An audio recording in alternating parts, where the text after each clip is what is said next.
What's up, Lowrider family? Welcome back to another episode here on Lolos and More.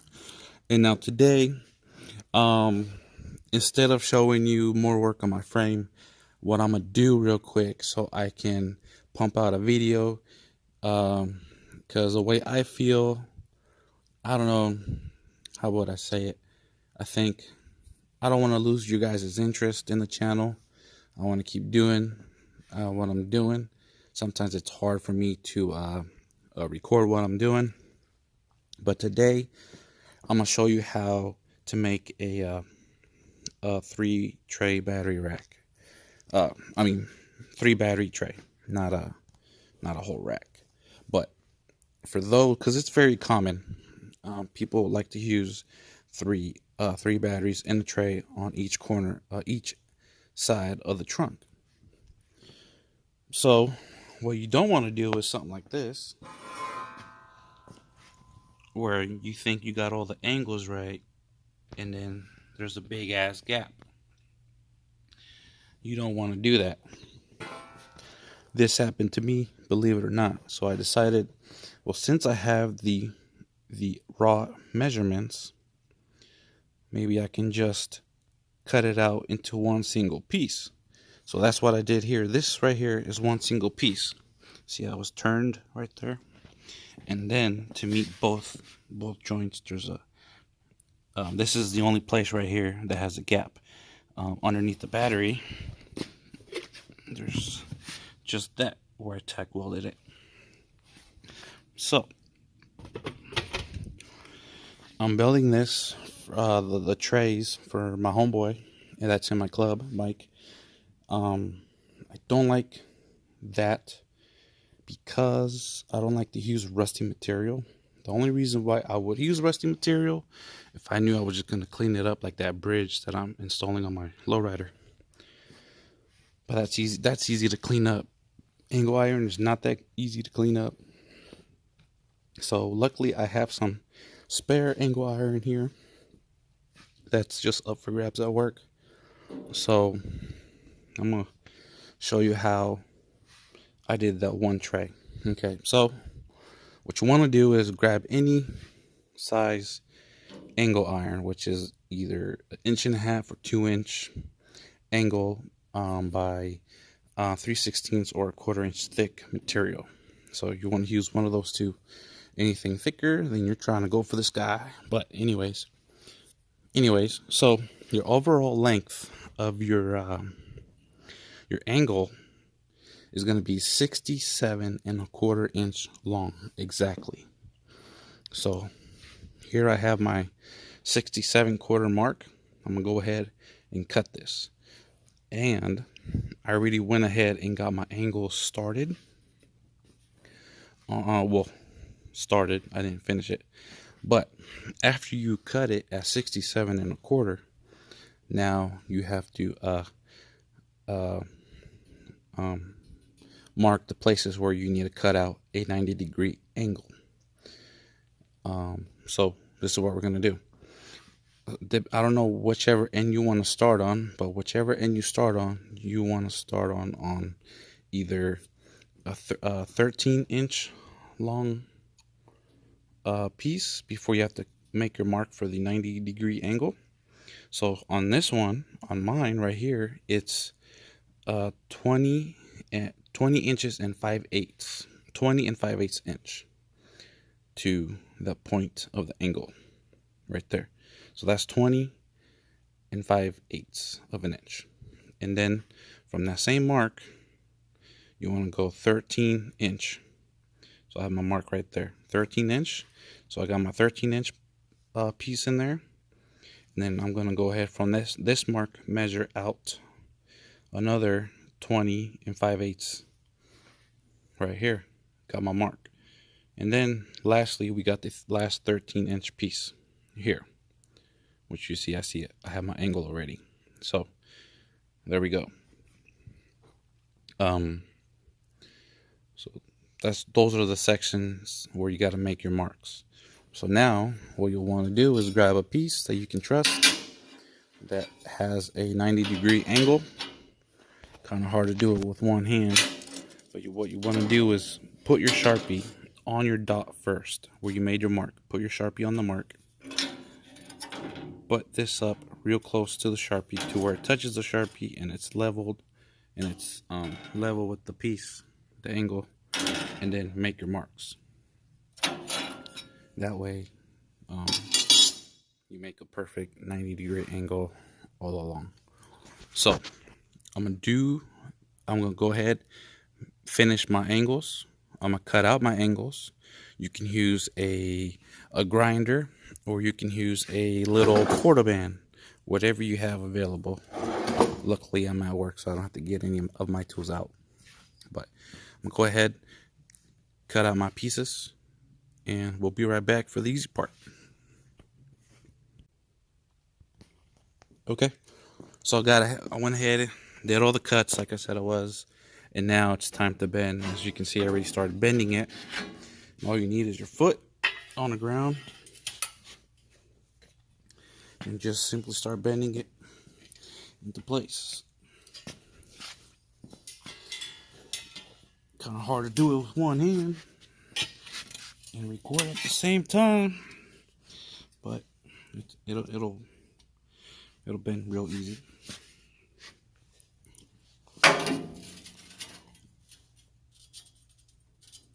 Okay, so now I'm gonna need my hands for this part.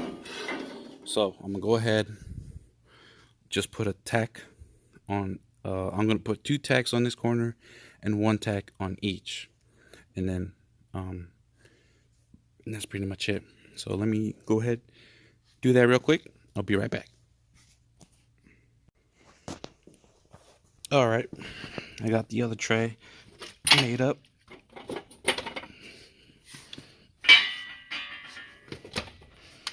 There we go. We got a nice snug tray. So now we got 2 trays made up. So now what I'm gonna do is go ahead and kind of show you a little bit more on how I like to build clean little racks. So I already got this part started when I first got here.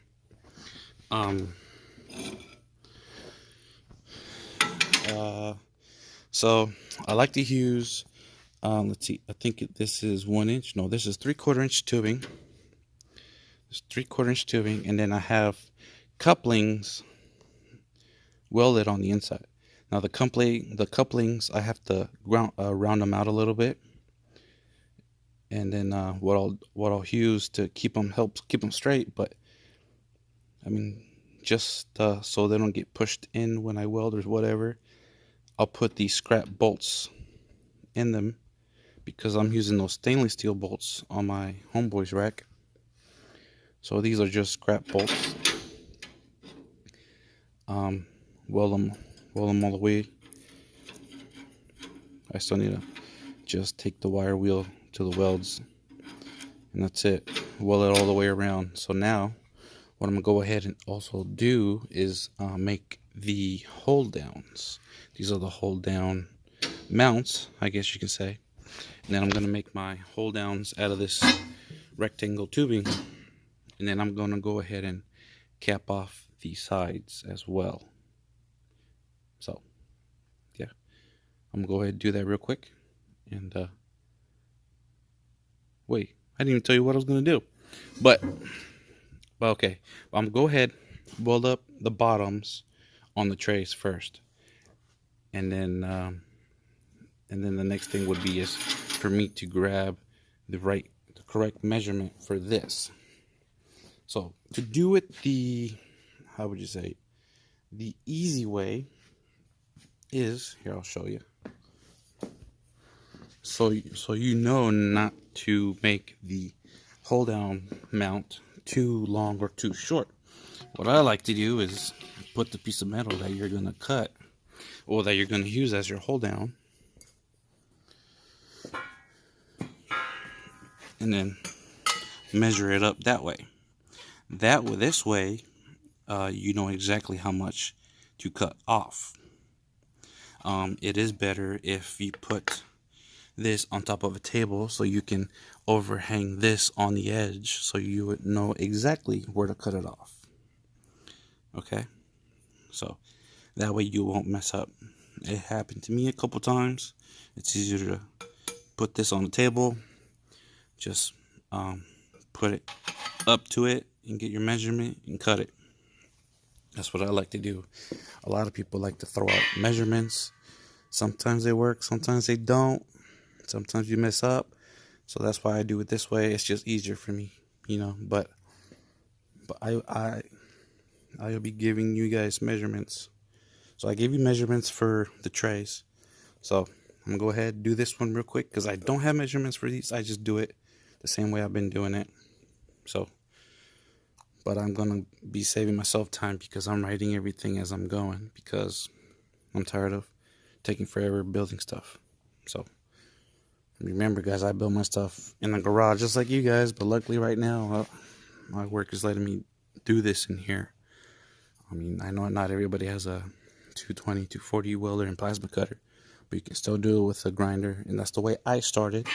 And thanks to you guys, I was able to afford these two things. So hopefully you guys can keep watching and supporting.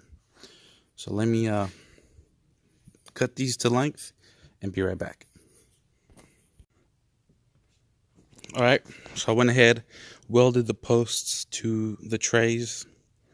And the reason why I said make sure you do it on the table is because you want all the posts to be just slightly under the edge of the batteries, about a quarter of an inch, 3/16 or quarter of an inch from the top of the battery.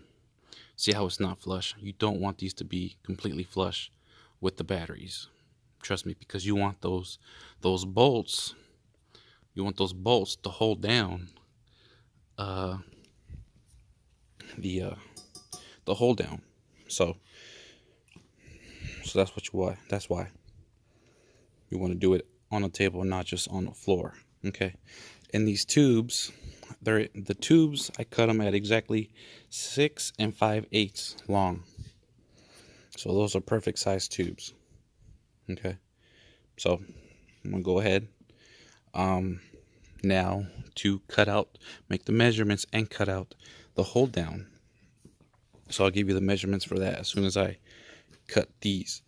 So the same way goes try and get the right length of hold down. Same deal. You'll need at least 2 batteries on the tray.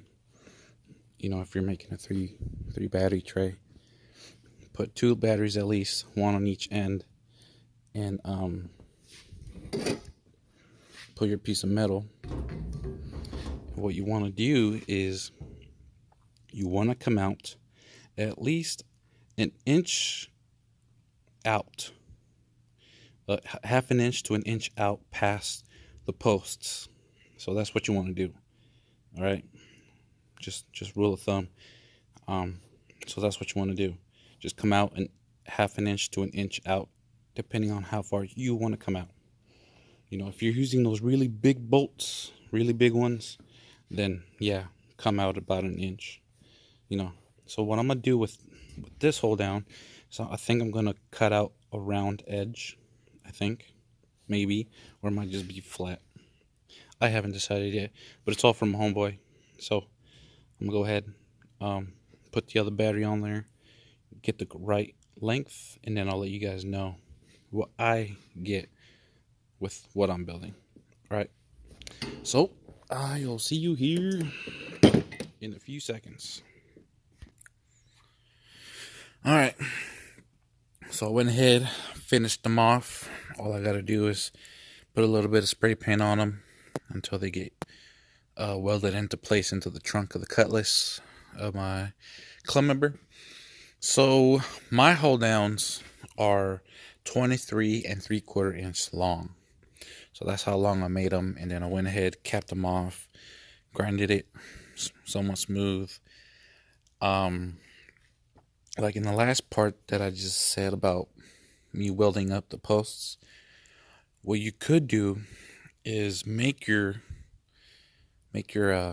hold down brackets and mount your posts to the bracket, and then put it over the tray of the batteries and weld it into place. That way you're not going to have any fitment issues or issues of the bolt not wanting to go in because it's either not straight in or whatever. So that's one way of doing it.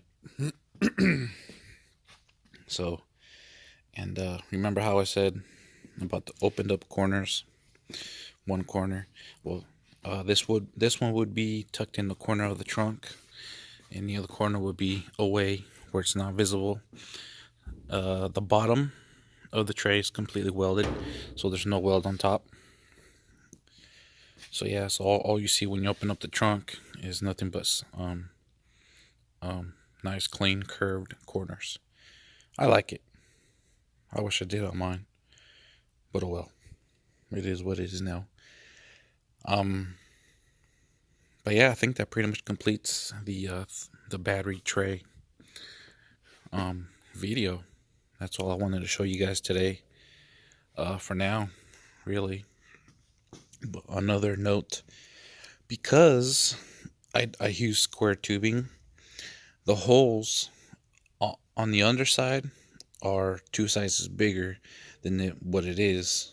No, 1 size bigger than what it is up here. The hole up here is a 1/2 inch.